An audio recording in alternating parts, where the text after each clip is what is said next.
ধরে সেটা হচ্ছে যে প্রসঙ্গটা তুমিও তুললে বা বিজেপির প্রতিনিধি তুললো, সেটা হচ্ছে এমআইএম প্রসঙ্গ।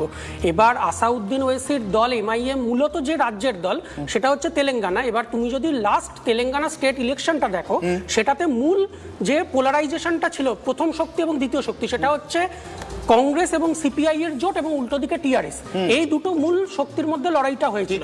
শেষ মুহূর্তে কিছু মিশ্র হিন্দু মুসলিম মিশ্র আসনগুলোতে বিজেপি এবং এমআইএম মিলে যে সাম্প্রদায়িক মেরুকরণ করেছিল, তারপরে প্রথমবার তেলেঙ্গানাতে বিজেপি 8টা আসনে জিতেছিল এবং এমআইএম 7টা আসনে জিতেছিল। এবং সমস্ত পলিটিক্যাল অ্যানালিস্টরা সেই সময় বলেছিল বিজেপি যেই 0 থেকে 8টা আসনে তেলেঙ্গানায় জিতলো সেটা এমআইএম এর কারণে। সুতরাং এমআইএম এর সাথে বিজেপির এই নির্বাচনী একটা সমঝোতা, এটা বিভিন্ন রাজ্যে প্রমাণিত। দ্বিতীয় কথা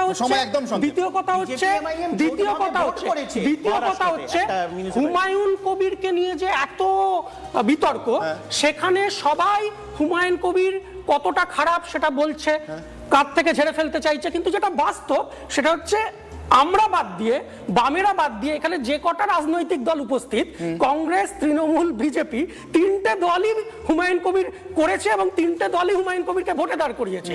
অথচ তারা এখন প্রত্যেকে হুমায়ুন কবিরকে নামিয়ে দিতে চাইছে।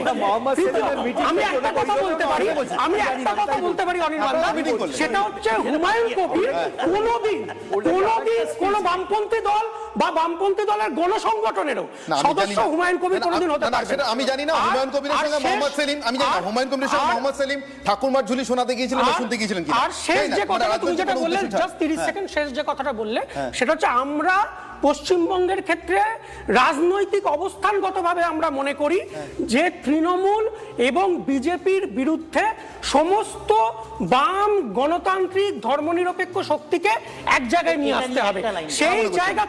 সেই জায়গা থেকে বামেদের মধ্যেও যথেষ্ট বিতর্ক আছে যে কংগ্রেসের সাথে আসন সমঝোতা করে বামেরা লাভবান হয় না, কিন্তু তারপরেও আমরা মনে করেছি আদর্শগত কারণে, রাজনৈতিক কারণে যে সমস্ত গণতান্ত্রিক দল এক জায়গায় আসে। এটা দুঃখজনক যে এইবারে আমাদের রাজ্যে সেটা করা যাবে না।